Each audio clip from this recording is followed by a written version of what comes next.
Hi there, my name is Ben Donaldson, one of the auctioneers here at Grenadier. Look, I'm really excited to work with you as your auctioneer, and we'll come and visit your property very, very soon. We'll meet in person the week of your auction or speak on the telephone, just so that I can answer some questions you might have. We can go through the process, set that reserve at that point in time, but the main purpose of this video is just to explain the process for you for auction day. So setting the reserve. Now, a few of our owners, they get very hung up on setting that reserve price, trying to figure out exactly where it needs to be. But the reserve price is not the objective for me on auction day. My objective is to get you the most money I possibly can. Now, sometimes that comes in right on reserve price, and obviously other times there can be more, and sometimes there is a little bit less. Our job is to bring you the absolute top dollar we can, and you make that final decision as to whether you want to sell or not come auction day. Now, the reason for the reserve price being set is it is obviously very flexible, it is very fluid. It's very much your call as to what happens, and we keep that reserve price very confidential, so the buyers will never know what's going on unless you give us the instructions to disclose that price to them. So look, put the reserve price at a figure that you are very, very comfortable with. But just start thinking in the background and considering what happens on the day in those scenarios that it might be a little bit less. Start having a think, are you in the very, very best position to make a move, make a decision on the day and accept an offer that might be slightly more and just what that might look like. So have a grumpy price or a worst case scenario because to make that decision making process on the day a whole lot easier if you've had that conversation beforehand. Now, I don't say this to be negative, I say that because I don't want to see you in the position on the day to walk away from an offer on auction day and then regret that down the line, because we can't get offers at the same level, or in some cases we do see the same owners taking some offers that are less than what they had on auction day.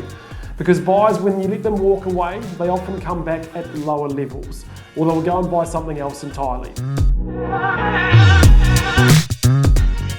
Now, the auction day itself, the way that's going to unfold and look for you guys being in the room, well, hopefully you guys will be in the room. Most of our vendors do choose to come along and be in the rooms to watch it unfold in person. If you're not comfortable, we can certainly set you up in the reception area, one of the offices we have out the back, but it'd be great to have you guys in the room. Now, when it comes time for your auction to be called, I'll be at the podium in the front of the room. I'll start by going over the contract and talking about a few of the key points in the contract. I'm then going to give the crowd a brief spiel or a brief description of the property. While there's a bit of a slideshow of photos up behind me, look, I don't get a chance to talk about absolutely every feature of the property. It's just a few of those key elements to remind the buyers why they are there. Remembering a lot of the buyers are really nervous, they're really anxious, and they're not actually listening to a word that I'm saying, so it does need to be short and sweet. Then I'm going to ask for an opening bid once that's all done. Now, once I call for an opening bid, we may get a bid from the room, from the floor, but what happens a lot of the time is that buyers just sit on their hands. They wait and see what the competition is and what it's going to do, or they're not entirely sure where they should start. So if this is the case, really, really common, really normal, I'll just step in and do what we call a vendor bid. This is simply just that. It's me bidding for you as the auctioneer. Of course, legally, I have to disclose it very, very clearly as being a vendor bid, so no one thinks it's a live bid from the floor, and legally it has to be well below that reserve price. Look, we'd only ever place a vendor bid well below where you'd actually sell it. We will work out exactly where this needs to be at the time that we set your reserve price the week of your auction. But it will be very low. It's going to be well below where you'd actually sell the property. And the reason for that is we're trying to get buyers engaged. And if there is a bit of competition, then we want to make sure we have plenty of space and plenty of momentum for them to build that up. Because if we start a little bit too high, and you do run the risk that you scare people off, and it doesn't get going, and as a result, we could possibly end up passing in. So we need to start really low, just to make it easy for the buyers to be comfortable about getting involved with the bidding. Now, there are three main scenarios we might come up against on auction day in the bidding. Now, firstly, if we have just the one bidder there, what's going to happen in that scenario? Secondly, if we have multiple bidding, and there's the different options that can play out of that scenario. And thirdly, if we have no bidders turn up on the day. So first of all, if we have one bidder, it might seem a bit strange with an auction saying we're running an auction with just one bidder. But look, we only need the one bidder. Most of those time, the bidders have done a lot of homework to get there. They know there's conditional interest outside the room, and they're very, very good to work with us on the day. They can come up to the price we need, and we can get a lot of our auctions sold with just the one bidder. So look, how that might work on the day, they might open the bidding. If they don't, I'll start things away with the vendor bid. We're going to take things nice and slow, nice and low to try and encourage anyone else in the room that's there on that day. If they bid back against me on a vendor bid and I clearly disclose that below the reserve price, I might take one more vendor bid, again just dragging things out just to make sure that there's no one else in the room. If there is clearly just the one bid, I'm going to pause the auction, take them outside the room. We'll enter into a negotiation, then backwards and forwards we'll go working on your behalf. Remember, our agent and obviously ourselves do work on your behalf. The pressure is on the buyer at this stage.